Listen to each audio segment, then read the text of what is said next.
آیت نمبر 82 ہے جی۔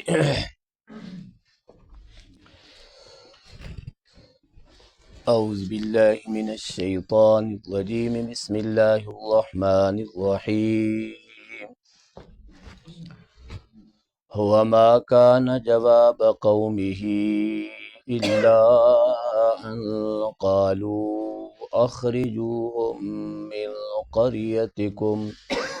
إنهم أناس يتطهرون فأنجيناه وأهله إلا امرأته كانت من الغابرين وأمطرنا عليهم مطرا فانظر كيف كان عاقبة المجرمين وما كان جواب قومي، اور نہیں تھا کوئی جواب حضرت لوط علیہ السلام کی قوم کا، الا سوائے اس کے کہ ان قالوا، وہ کہنے لگے کہ اخرجوہم، نکال دو ان کو، من قریتکم، اپنی بستی سے، انہم، بے شک وہ، اناس یتطہرون، کچھ لوگ ہیں پاک صاف رہنے والے، فَأَنْجَيْنَاهُ، پس ہم نے نجات دی، بچا لیا حضرت لوط علیہ السلام کو، وَآلَهُ، اور ان کے اہل کو، إِلَّا امْرَأَتَهُ، مگر اس کی بیوی، كَانَتْ مِنَ الْغَابِرِينَ، تھی وہ ہلاک ہونے والوں میں سے، وَأَمْطَرْنَا، اور ہم نے برسائی علیہم ان کے اوپر مطرا، سخت قسم کی بارش، فانظر، پس آپ دیکھیں، کیف کانا، کیسے ہوا، عاقبہ، انجام، المجرمین، مجرموں کا۔ حضرت لوط علیہ السلام نے اپنی قوم کو ان کے بت پرستی اور دیگر جرائم کے ساتھ روکا، اور بالخصوص جو ان کا لواطت والا جرم تھا، کل کے سبق کے اندر ہم نے تفصیل سے پڑھا کہ حضرت لوط علیہ السلام نے اس لواطت والے ان کے اس فعل سے پرزور منع کیا، اور یہاں تک کہ کہا کہ یہ میری بیٹیاں ہیں، یہ تمہارے لیے زیادہ بہتر ہیں، لیکن یہ سب کچھ ہونے کے باوجود، سب کچھ دلائل اور سب کچھ جو ہے وہ حضرت لوط علیہ السلام کے روکنے کے باوجود قوم نے آگے جواب جو پیش کیا تو اس کو قرآن نے ذکر کیا، فرمایا کہ ان کا جواب نہیں تھا سوائے اس کے کہ کہنے لگے کہ نکال دو ان کو، یعنی حضرت لوط علیہ السلام کو بھی بستی سے نکال دو، اور ان کے جو ماننے والے ہیں ان کو بھی بستی سے نکال دو، یہ کچھ لوگ ہیں بڑے پاک صاف رہنے والے، یہ بڑے اپنے آپ کو پاک سمجھتے ہیں۔ آج بھی اگر کسی کو کسی فعل سے روکو نا، غلط بات سے روکو، کہو کہ بھئی نماز پڑھو، تو کہتے ہیں جا یار تو بڑا نمازی ہے، جا تو نماز پڑھ، اور اگر کسی کو بد زبانی سے روکو تو کہتے ہیں جا تو بڑے اچھے اخلاق والا ہے، مجھے اخلاق کی درس دیتا ہے۔ مطلب ہے جس کو بھی کسی برے کام سے روکو تو آگے جواب الٹا دیتے ہیں، تو ان لوگوں نے بھی بجائے ماننے کے تو کہا کہ ان کو بستی سے نکال دو، یہ بڑے پاک صاف رہنے والے ہیں، ان کو نکال دو۔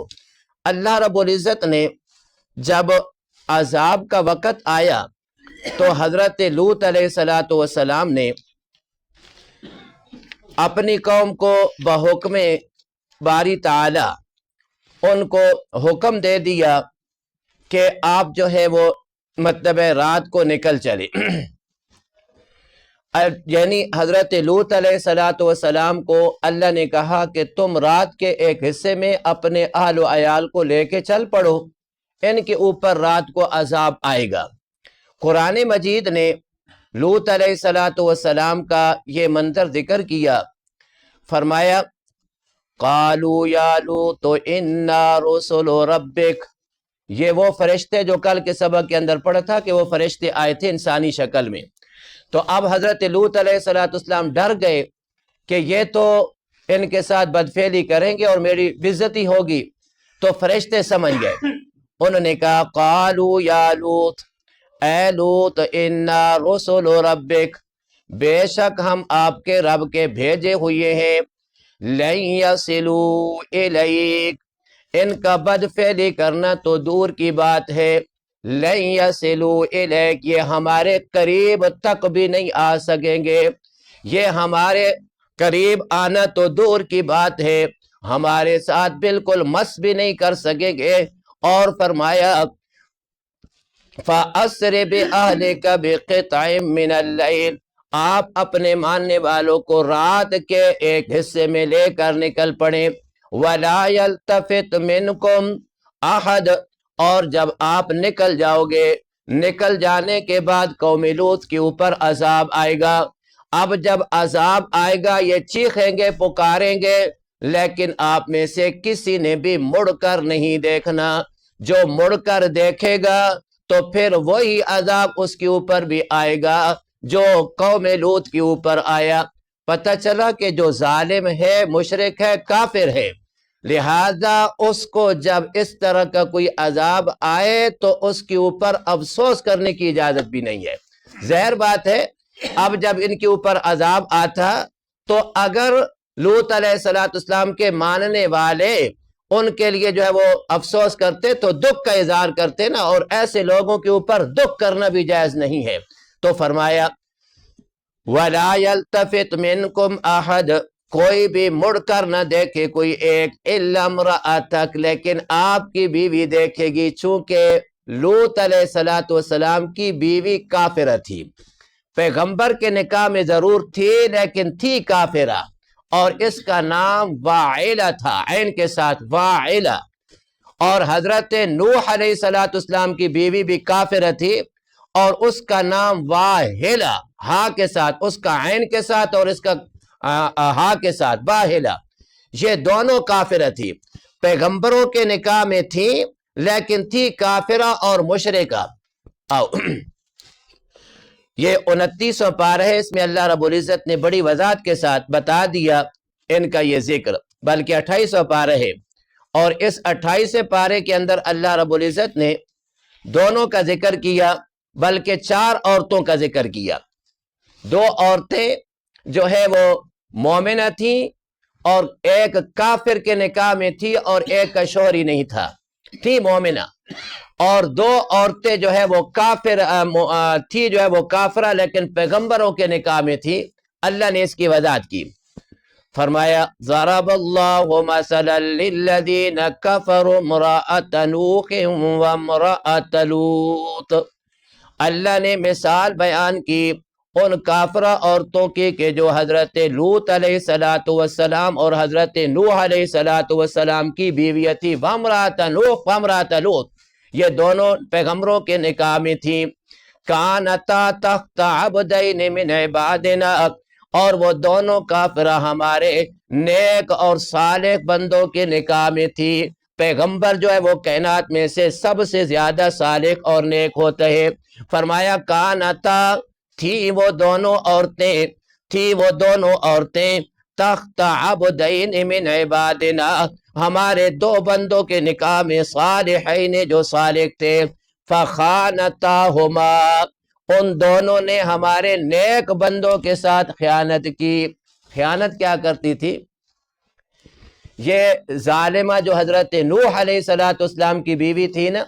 تو جب لوگ حضرت نوح علیہ السلام کی تعریف کرتے تھے کہ اللہ کا پیغام سناتا ہے، تو کہتی ہے انہو لمجنون،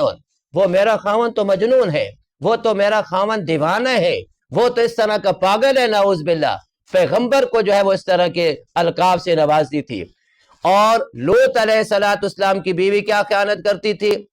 کہ جب لوط علیہ السلام کے مہمان آ جاتے رات کو تو یہ آگ جلا کر ان کو اطلاع کرتی تھی کہ اب مہمان آ گئے، آ جاؤ، اور اگر دن کو آ جاتے تو پھر یہ دھواں جو ہے وہ نکالتی تھی، دھواں کے ذریعے جو ہے وہ اطلاع کرتی تھی۔ یہ دونوں باتیں تفسیر جلالین کے اندر موجود ہیں، لہذا یہ خیانت کرتی تھی۔ تو پتہ چلا گناہ کے معاملت کرنے والا بھی برابر کے گناہ کے اندر، یہ تو کافرہ تھی۔ ویسے ضابطہ یہ ہے کہ کوئی اگر گناہ کر رہا ہے میں اگر اس کے گناہ کی معاملت کرتا ہوں تو جس طرح وہ گناہ کرنے والا مجرم ہے تو میں اس کی معاملت کرنے والا بھی جو ہے وہ مجرم ہوں۔ مثلا کوئی آدمی جو ہے وہ چرس پیتا ہے، میں پیتا تو نہیں ہوں، یا کوئی نشہ کرتا ہے، میں نشہ کرتا تو نہیں ہوں، لیکن اس نشے کو میں نشہ لا کے دیتا ہوں، میں نشہ لا کے دیتا ہوں، تو جس طرح وہ پینے والا مجرم ہے تو میں نشہ لے کے دینے والا بھی مجرم ہوں، چونکہ جو گناہ کا میں ذریعہ بن رہا ہوں۔ تو اللہ رب العزت فرماتے ہیں کہ وہ دونوں خیانت کرتی تھی۔ آگے قرآن کا انداز دیکھیں، آج ہمارے دور کے اندر تو لوگ کہتے ہیں نا کہ فلاں بزرگ ہمیں بچا لے گا جی، فلاں حضرت صاحب کے ہم نام کے دیگے دیتے ہیں، 11ویں شریف جو ہے وہ دیتے ہیں حضرت عبدالقادر جیلانی رحمۃ اللہ علیہ کی، اور وہ ہمیں بچا دیں گے اور وہ ہمیں جو ہے وہ جنت میں لے کے جائیں گے۔ اللہ کے پیغمبر ہیں دونوں، اور دونوں کے نکاح میں یہ مشرک اور کافرہ عورتیں ہیں۔ اللہ فرماتا ہے فَخَانَتَاهُمَا فَلَمْ يُغْنِيَا عَنْهُمَا مِنَ اللَّهِ شَيْئًا،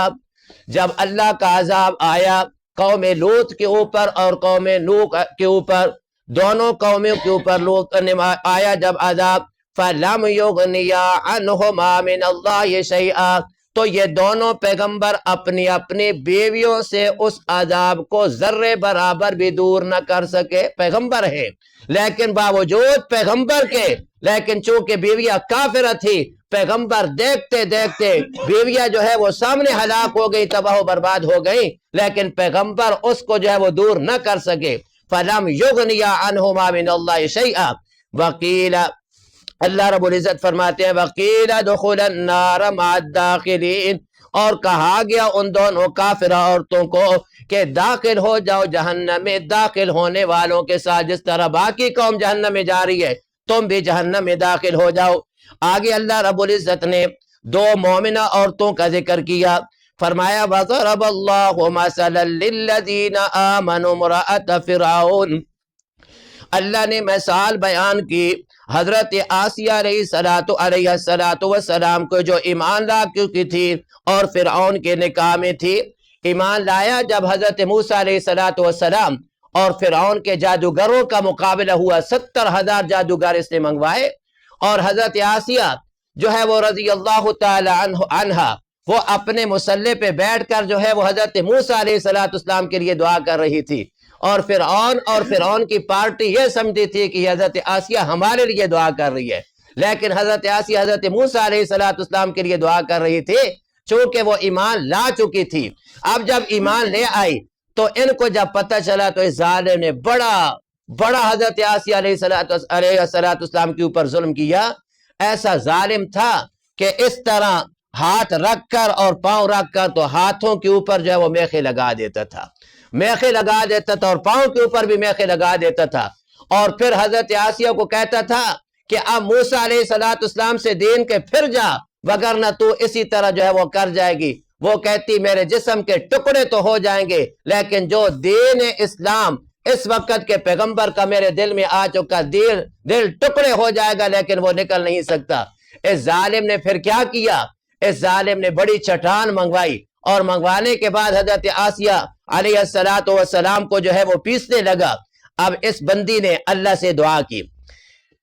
کہنے لگی اذ قالت رب ابن لی عندک بیتا فی الجنت ونجنی من فرعون وعملہ ونجنی من القوم الظالمین۔